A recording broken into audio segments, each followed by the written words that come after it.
Hi, this is Kona Venkat. Please subscribe to Film Tree channel.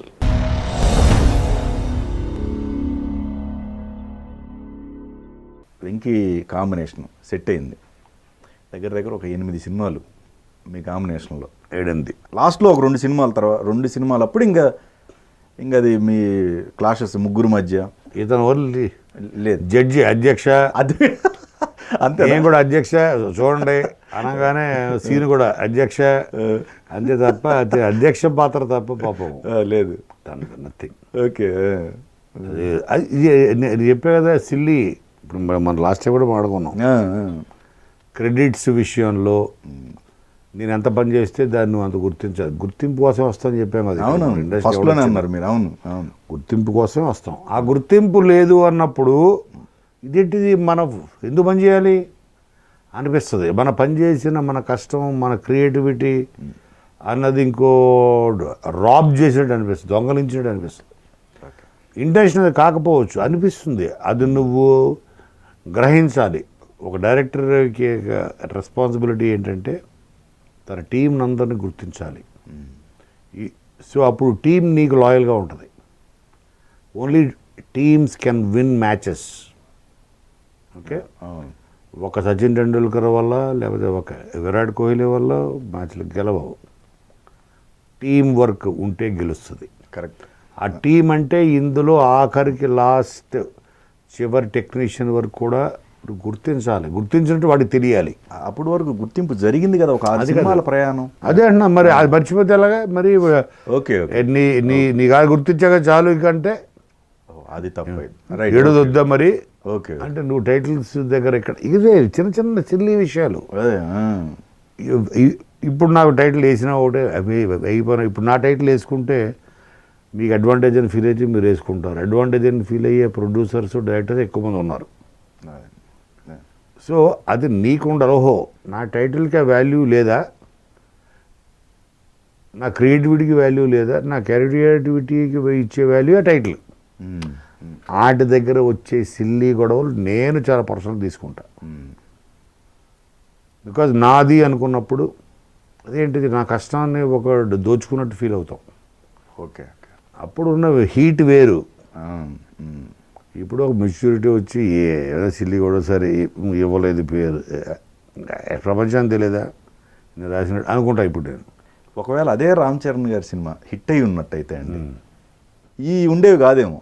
అది కాదు, ఎప్పుడు కూడా 2 చేతులు కలిస్తేనే చప్పట్లు. గొడవ అయినా స్నేహం అయినా దానికి 2 చేతులు కలవాల్సిందేగా. అవును. సో రెండో చెయ్యి వస్తుందో రాదో నేను చెప్పలేను. మేబీ మీరు అన్నట్టు ఉంటే డెఫినెట్గా వేరే రకం ఉండేదేమో. I don't know. Kodali Nani గారి సినిమా Adhurs one of the partner. మెయిన్గా చూసుకోవాలనుకుంటే సాంబా ఆయన సోలో ప్రొడ్యూసర్గా. సోలో వంశీ గారు కూడా తను ఇన్వాల్వ్ చేశాడు, తినే ప్రొడ్యూసరు. ఓకే, ఆ సినిమాకి కూడా. అదుర్సు కూడా. ఓకే, వంశీకి కూడా తనకి సినిమా అంటే ప్యాషన్, ఇంట్రెస్ట్ అన్న ఉంటే అలా ఆడిద్దరు మంచి ఫ్రెండ్స్ కాబట్టి వంశీ నువ్వు కూడా రా ఇందులో ఉండు అని ఆయన పెట్టాడు. ప్రొడ్యూసర్ ఆయనే. ఓకే, అలాగా జాయింట్ ప్రొడ్యూసర్స్ అయ్యాడు. కానీ ఆ టైంలో మీకు బాగా ఒత్తిడి ఉండేదంట మన ఇది సాంబా టైంలో. దేనికి? రైటింగ్ సైడ్ కొంచెం ఆ సినిమాకి కొంచెం కీలకమైన సబ్జెక్ట్ అది.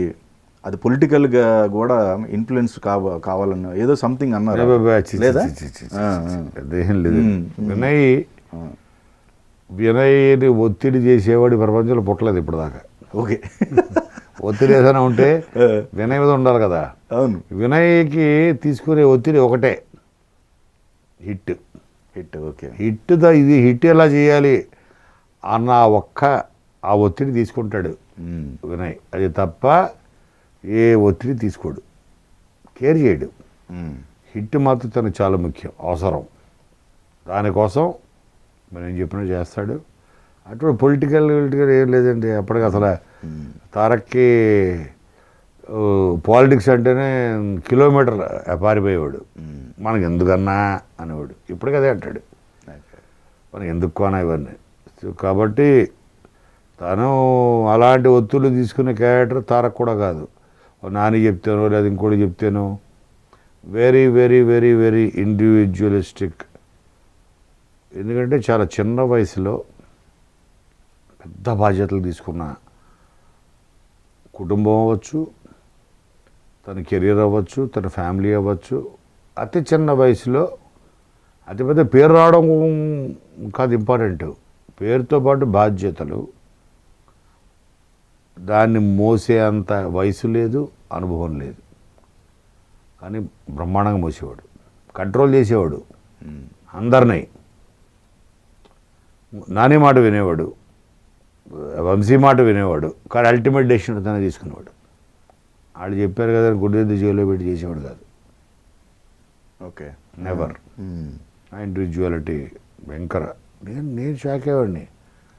నేను వినైతే కూడా అనేవాడిని,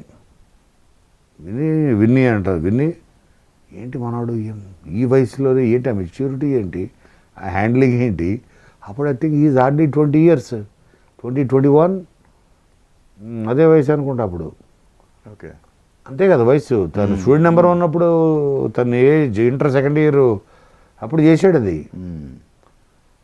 అంటే ఏంటి అంటే మనకి తనకి కుంభస్థలాన్ని కొట్టాలి, తను చాలా హై గోల్స్తో పుట్టిన మనిషి.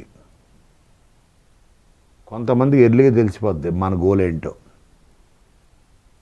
మనం ఎందుకు పుట్టాము, మనం ఏ అవ్వాలి రేపొద్దున. చాలా కొద్ది మందికి అతి చిన్న వయసులో పర్పస్ అర్థమవుతుంది, వాళ్ళకి పర్పస్ ఆఫ్ లైఫ్. అదే అలా తెలుసుకున్న వాళ్ళల్లో ఎన్టీఆర్ అంటే అలా రాటు తేలేడు, అంటే తేలేడు ఇన్ సెన్స్ ఒక తన బాధ్యత అలా తీసుకున్నాడు.